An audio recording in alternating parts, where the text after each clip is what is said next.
I was shooting with my client Connor this morning. I've known Connor for years. We're going to be getting predominantly social media content for his business, so that'll be a mix of filming his sessions and getting B-roll there, and also getting pieces to camera with his coaches, and we'll be able to splice that up into a variety of different content types. These kind of shoots are lovely, especially if you've been working with a client for a long time and you understand them, you understand how they work, get into a really good groove of shooting together. So you can just kind of immediately get focused and slip into what you need. And you'll find like the more you shoot with someone, that relationship develops, gets stronger, and you just get more effective at getting the stuff you need. So yeah, it should be a really nice chilled one.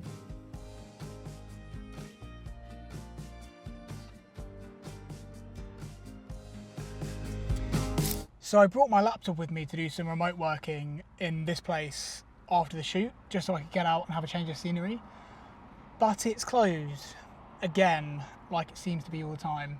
So we captured some scripted ads for Facebook. We then captured some B-roll of a class happening. And we also did an introduction for a new coach. And that was a lot of fun, very funny. And people can find that difficult, but I always try and remind people when I'm working with them, if they're doing this for the first time, talking down to a lens, it's so unnatural. We're not really evolved to do it. You know, in any other context, if you saw someone talking to a brick wall, you'd think they were mad. People that I work with will get frustrated at themselves for not being able to nail speaking down the camera on the first try. So it's always important to remind clients when you're shooting with them, if they do feel nervous or they feel like they're not coming across very well, really hype them up and let them know the positives. I find as well when people are recording, they tend to look back at it with a very negative opinion of themselves. So oftentimes we'll shoot and they go, "Oh, I don't know if I did very well," and that's very common just because you're so focused on trying to get it right. And again, it's something that develops with time. And 99% of the time, you look back on the footage and it's great and it's excellent. So it's important to try and positively reinforce your clients all the time, because we all want to feel like we did a good job, and we're all our own worst critics at certain times. I'm probably going to get some lunch and then go to my co-working space and hit up some edits for the rest of the day. Can I please get a Philly cheese stack meal with a Coke, please?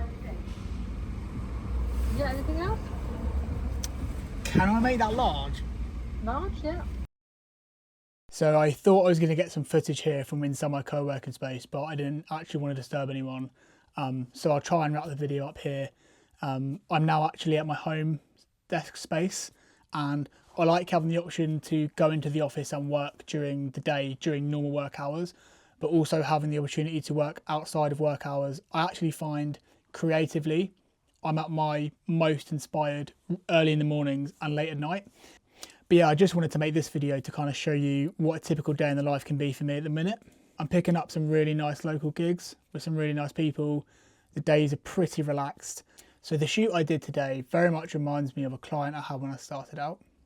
I had no portfolio, I was still growing my skills and I was still getting into the industry. I didn't have anyone putting their hand up to work with me, so I had to try and create something for myself.